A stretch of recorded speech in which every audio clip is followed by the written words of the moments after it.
mengembalikan ekosistem alam.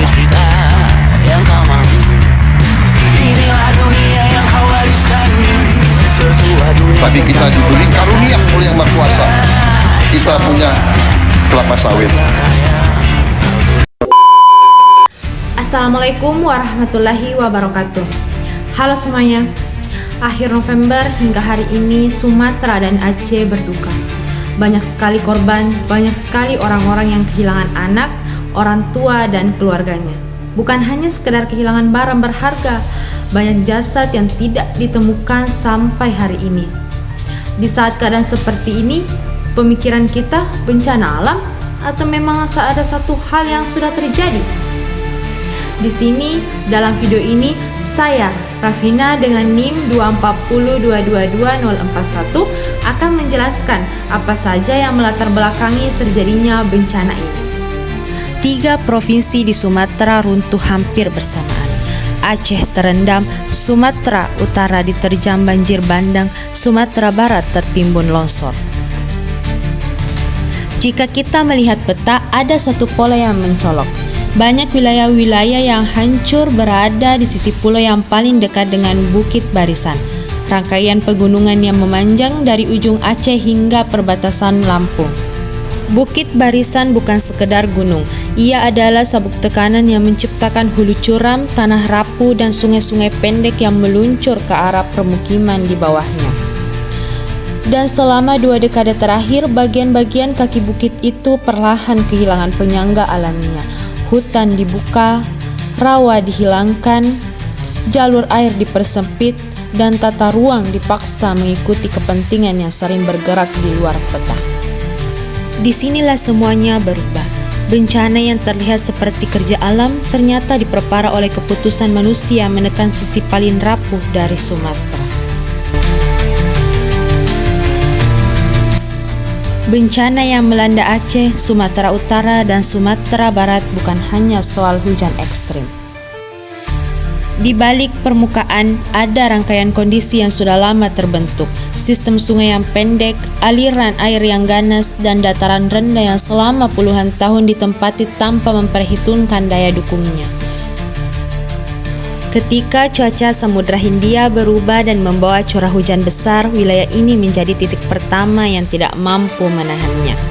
Tetapi yang membuat bencana ini membesar adalah kenyataan bahwa penyangga alam seperti hutan, rawa, dan jalur air sudah hilang sedikit demi sedikit yang dimulai sejak lama. Sumatera bukan pulau yang datar dan jinak. Ia dibentuk oleh barisan pegunungan yang memanjang dari ujung Aceh hingga Lampung. Bukit Barisan, rangkaian gunung api dan patahan aktif yang membentuk tulang punggung pulau selama jutaan tahun. Di sisi timur datarannya sempit, dan di tengah sungai-sungai pendek mengalir cepat menuju pesisir. Inilah fondasi alami yang membuat sebagian wilayah Sumatera berada dalam posisi yang jauh lebih rapuh dibanding daerah lain di Indonesia. Aceh, Sumatera Utara, dan Sumatera Barat berada tepat di sisi yang paling rawan itu. Hulu mereka terletak di lereng curam Bukit Barisan, tempat tanah mudah longsor dan air bergerak tanpa hambatan. Begitu hujan turun dalam intensitas tinggi, air tidak mengalir perlahan, ia meluncur dalam kecepatan penuh menuju desa, kota, dan dataran rendah di bawahnya.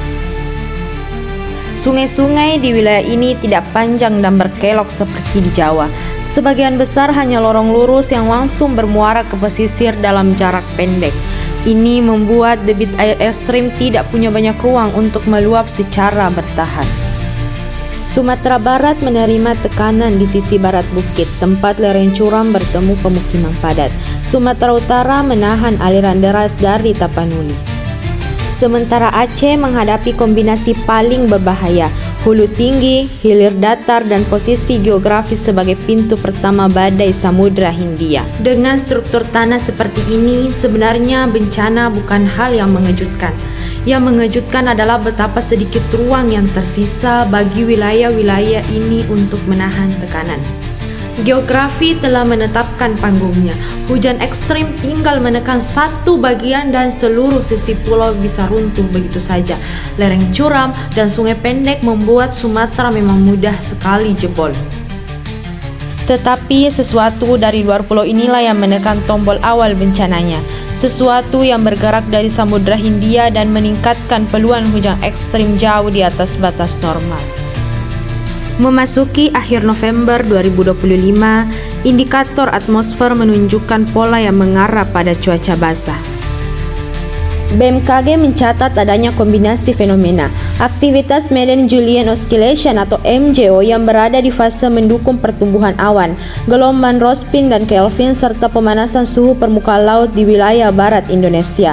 Tidak ada satupun faktor yang menjadi penyebab tunggal, tapi bersama-sama ketiganya menciptakan lingkungan atmosfer yang sangat mudah melahirkan hujan ekstrim. Tekanan cuaca ini terlihat dari berbagai negara di kawasan Samudra Hindia mengalami bencana hampir bersamaan. Sri Lanka dilanda banjir dan tanah longsor brutal akibat hujan deras yang dipicu siklon tropis Dituah. Beberapa hari kemudian, Thailand bagian selatan mengalami banjir luas dan longsor di wilayah pegunungan. Peristiwa ini tidak membuktikan jalur cuaca yang linear dari satu negara ke negara lain, tetapi menunjukkan satu hal penting. Wilayah Samudra Hindia sedang berada dalam fase cuaca yang tidak stabil, dan ketika basa udara lembab itu bergerak ke timur dan tiba di Sumatera, ia bertemu dengan sesuatu yang tidak dimiliki Sri Lanka maupun Thailand, bukit barisan. Dinding pegunungan itu memaksa awan naik dan memadat, menjatuhkan hujan dengan intensitas tinggi tepat di atas tanah yang sejak lama dikenal curam dan sempit. Hujan yang turun di Sri Lanka menghasilkan banjir di kota datar. Tetapi ketika hujan yang sama jatuh di Sumatera, air meleset dari ketinggian berputar di lembah sempit lalu menghantam dataran rendah dalam hitungan menit. Tekanan atmosfer dari Samudra Hindia bukanlah satu-satunya penyebab bencana ini. Namun tanpa tekanan itu, kejadian di Sumatera tidak akan pernah menjadi sebesar ini.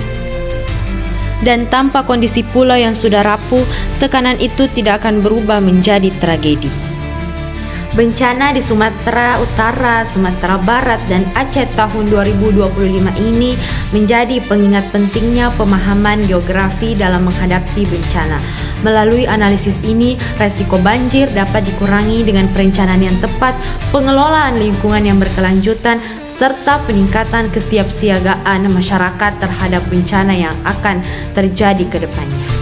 Inilah yang bisa saya jelaskan kali ini. Saya tutup dengan ucapan billahi fisabilil haq fastabiqul khairat. Wassalamualaikum warahmatullahi wabarakatuh.